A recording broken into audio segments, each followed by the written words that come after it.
안녕하세요. 올마이티 컨설팅 센터의 김남권 소장입니다. 일단 첫 번째로 고교 학점제에 대해서 말씀을 드릴 거고요. 그로 인한 입시가 어떻게 변화할 것이다 라고 예상되는 부분들에 대해서 말씀을 드리려고 합니다. 자, 그럼 바로 시작해 보도록 하겠습니다.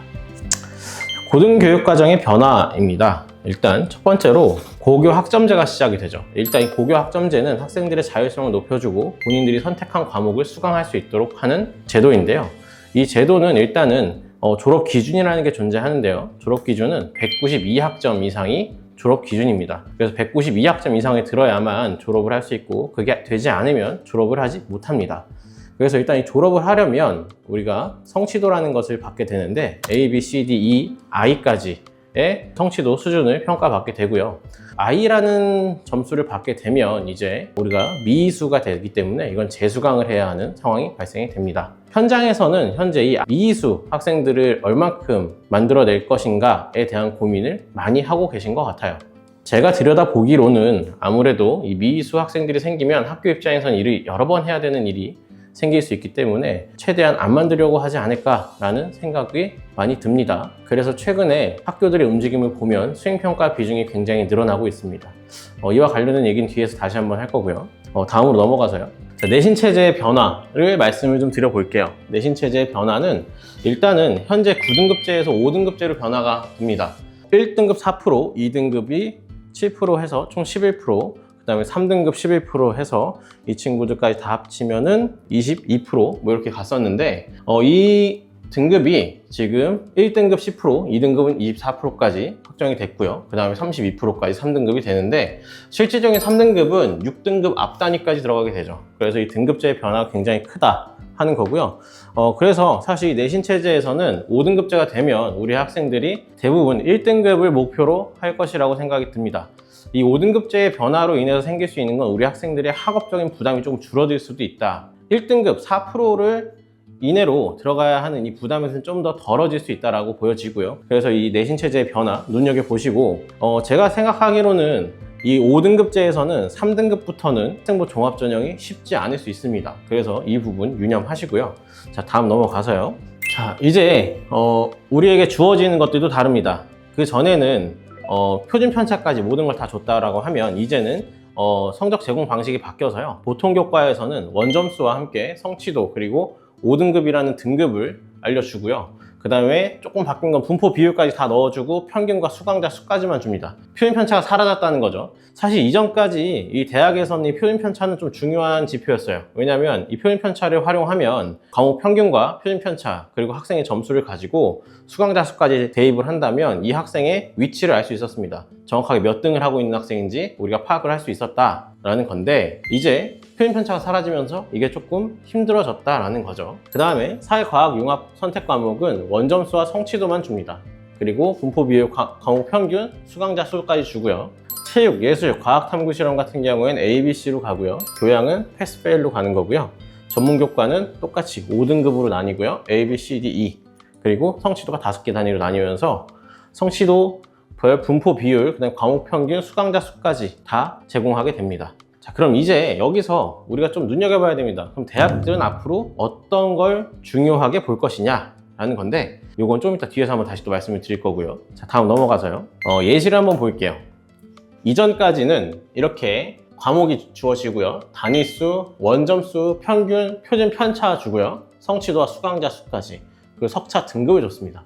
이걸 가지고 이 학생의 위치를 파악할 수 있었습니다. 하지만 지금은 5등급제가 되면서 학점수, 그 다음에 원점수, 과목 평균, 성취도, 그리고 석차 등급, 분포 비율만 주게 되었어요. 그러다 보니까 우리 학생의 위치를 파악하기는 좀 힘들어졌다라고 볼 수 있고요. 아마 대학들은 이 과목 평균과 원점수를 좀 더 중요하게 볼 겁니다.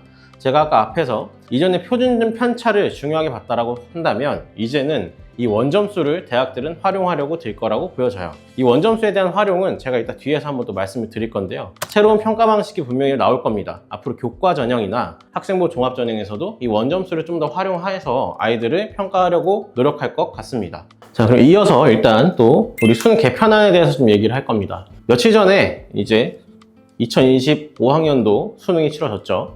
2025학년 수능에서 우리가 봐야 하는 건 킬러 문항이 모두 사라졌고 준킬러도 많지 않았다라고 보여지는데도 변별력은 어느 정도 갖췄다라는 겁니다.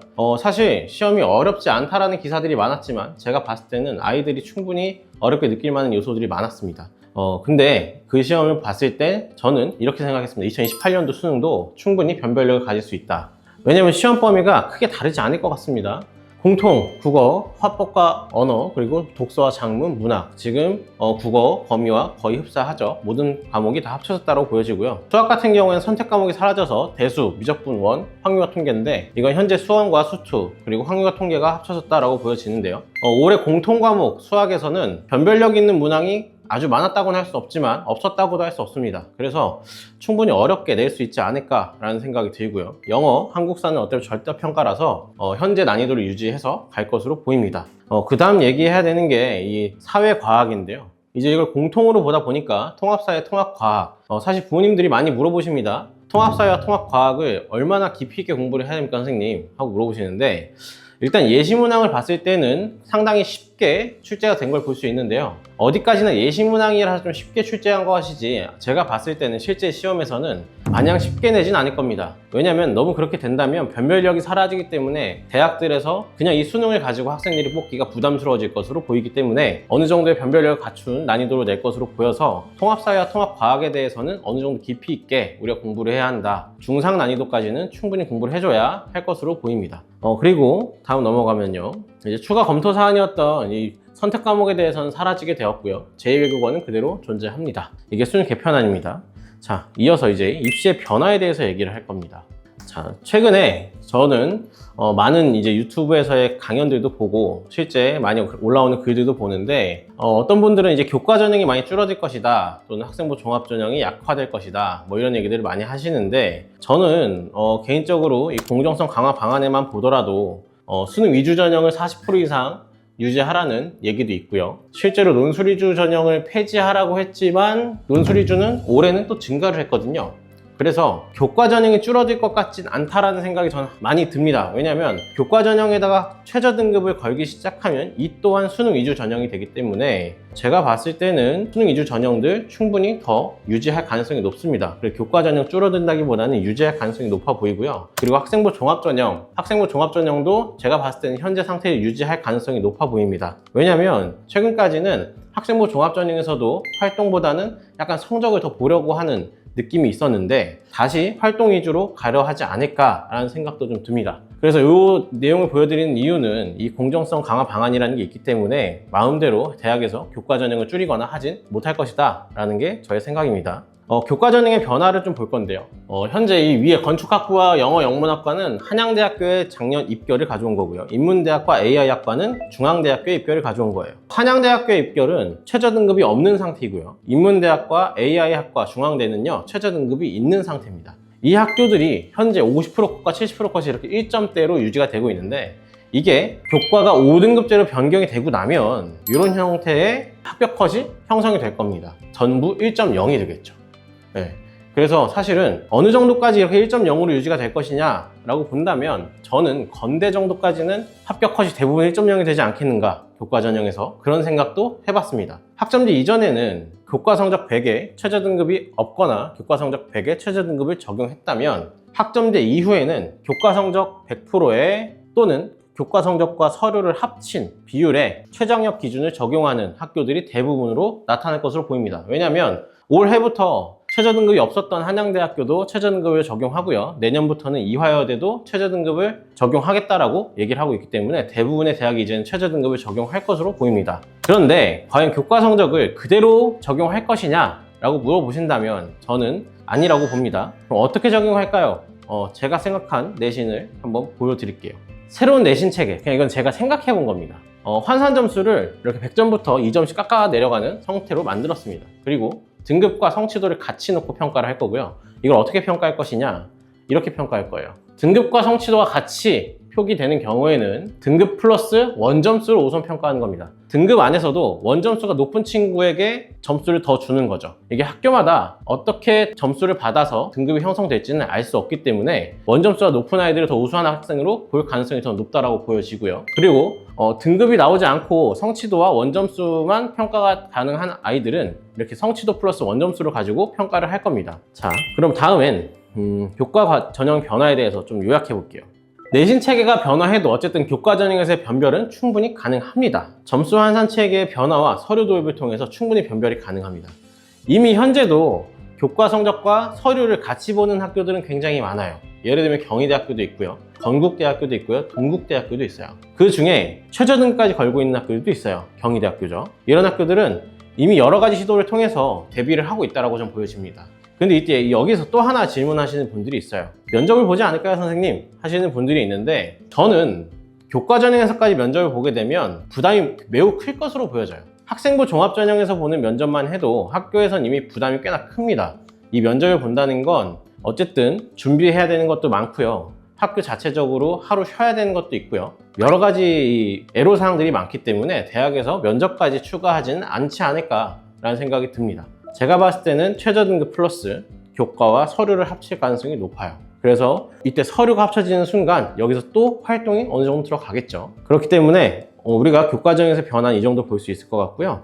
그리고 학생부 종합전형에 대한 얘기를 좀 할 텐데, 이거는 이전에 기사로 나왔던 내용을 좀 보면서 얘기를 할 겁니다. 서울대학교의 것만 갖고 왔는데요. 서울대학교에서 고교학점제에 대한 내용을 접하고 말씀해 주셨던 내용들인데요. 한번 읽어보겠습니다. 서울대 입시의 경우 핵심 이수 과목이나 권장 과목 등은 제일 먼저 도입한 만큼 그대로 유지할 것 같다. 수시는 변함이 없을 것이며 정시는 서울대가 교과평가를 선제적으로 운영한 것처럼 다른 학교에서 정시 교과평가를 검토할 것 같다. 이미 고교학점제가 나온 다음부터 대학들에서 정시의 교과평가를 도입하는 것들을 어느 정도 검토하고 있는 것으로 보여지는 학교들이 있습니다. 실제로 기사에서도 몇 번 나온 게 있고요. 서울대 역시 현재 교과평가를 내실화하는 방향으로 검토하고 있다. 평가 단계를 세분화해 영향력을 키우거나 반영 비율의 변화를 줄 수도 있겠다. 서울대는 애초에 교과 성적만을 평가하지 않았다. 고교 과목별 성취 기준 등이 나와 있고, 서울대는 이에 따라 교사가 평가한 학생부를 평가하는 것이다. 학생부를 살펴보면 실제 수업 안 하는구나 등이 다 드러난다. 실제로 고교 현장에서는 서울대가 열심히 공부한 친구들을 학생들을 제대로 뽑아간다고 평가한다. 여기서 좀 주목해야 되는 건 이 부분이죠. 학생부를 살펴보면 실제 수업을 안 하는구나 등이 다 드러난다. 부모님들께서 학생부 종합전형을 준비하기 위해서 어떤 걸 많이 해야 하느냐라고 물어보시는데, 제가 말씀드리는 거 가장 첫 번째 중요한 거는 학생들이 학교 수업에 많이 참여해야 합니다. 그리고 선생님과의 관계를 잘 유지해야 돼요. 그 이유가 또 뒤에 나옵니다. 자, 서울대 대입 개편이 많이 바뀌어 보이지만 제도 등 본질적인 부분이 크게 바뀐 것이 없다. 그러니 대학도 크게 바뀔 것이 없다. 정시 40% 폐지의 경우 내심 기대했지만 아쉽다. 대학의 자율성을 준다고 했지만 정시 40%라는 대원칙을 지켜야 하기 때문에 정시의 추가 전형 요소를 반영하는 식으로 이어가지 않을까 싶다. 수시나 정시 비율을 건드리지 않는 등 바꾸지 않겠다는 골자로 전진하려고 애를 많이 쓴 것 같다. 이번 대입 개편이 과도기가 된 것 같다. 교육과정에서 수능이 갖고 있는 범위를 제한하고 나머진 교육과정에서 학생이 자유롭게 들으라고 하는 취지는 그대로 같다라고 했고요. 이 다음 볼게요. 내신도 어쨌든 상대평가와 성취도 평가를 병기하겠다는 것인데, 이는 교과전형 운영할 대학은 운영하라는 뜻이다. 평가를 다양하게 할 수 있는 기회를 준 것 같고 학생부 내용을 보고 판단하면 되는 것이다. 성적 표기를 두고 논쟁이 펼쳐지는 것은 의미가 없다. 평가 단계를 세분화하는 등 최대한 학생의 부담이 없게 하면서 평가하면 되는 것이다 라고 합니다. 자, 여기서 우리가 잘 알아야 되는 건, 여기 보시면 서울대는 이에 따라 교사가 평가한 학생부를 평가하는 것이다 라는 건데, 교사가 평가한 학생부라고 나오죠. 교사가 평가한 학생부, 교사가 평가한 학생부라는 게 무슨 말인지 잘 생각해야 되는데요. 학생의 태도 그리고 수업에 참여하는 정도를 평가한다는 겁니다. 우리가 요새 세특 같은 경우에 아이들이 전공과 또는 진로와 엮으려고 노력을 많이 하는데, 세특에 보면 정말 그런 내가 한 활동만 주구장창 써 있는 경우가 있는데 그게 결코 좋지 않다는 게 여기 나타나는 거죠. 교사가 평가한 학생부가 필요하다는 겁니다. 이 학생이 어떻게 이 교과에 참여를 했고 교사와 어떤 호흡을 맞춰갔는지 평가한 내용들이 들어가야 학생부 종합전형에서는 유리하다라는 거를 이 서울대학교에서 말씀해주고 있는 것 같아요. 그래서 학생들이 학교에 얼마큼 잘 참여하느냐, 이게 관건이라고 보여집니다. 우리 아이가 학교에서 수업을 제대로 듣지 않고 맨날 자거나 빠지는 학생이 선생님한테 가서 아무리 좋은 활동을 기재해달라고 한다고 한들 그 선생님이 이 학생에 대한 평가를 과연 좋게 할 수 있을까요? 전 아니라고 보입니다. 그렇기 때문에 학생에 대한 평가를 제대로 받겠다면 우리 학생이 어쨌든 학교에서 활동을 제대로 하고 선생님과의 호흡을 잘 맞춰가는 게 중요하다고 보이니까, 저는 학생부 종합전형에서 중요한 거는 학교의 수업을 얼만큼 참여하느냐다 라고 말씀을 드리고 싶습니다. 그래서 오늘은 제가 고교학점제 변화에 따른 입시의 변화를 좀 말씀드리려고 했고요. 뭐 이 영상은 예비 고1 학부모님께서 보시고 좀 많이 참고하시면 좋을 것 같고요. 또는 현재 학생부 종합전형을 준비하시는 분들이라면 꼭 들어보시고 어떤 부분에 중점을 둬야 하는지도 한번 확인해 보실 필요 있을 것 같습니다. 일단 오늘 교과 전형과 학생부 종합 전형을 중심으로 말씀을 드렸습니다. 내용이 좀 어려우실 수 있는데 내용을 들어보시고 질문사항 있으신 것들은 댓글을 남겨주시면 제가 또 그 질문들을 모아서 다시 한번 영상을 찍도록 하겠습니다.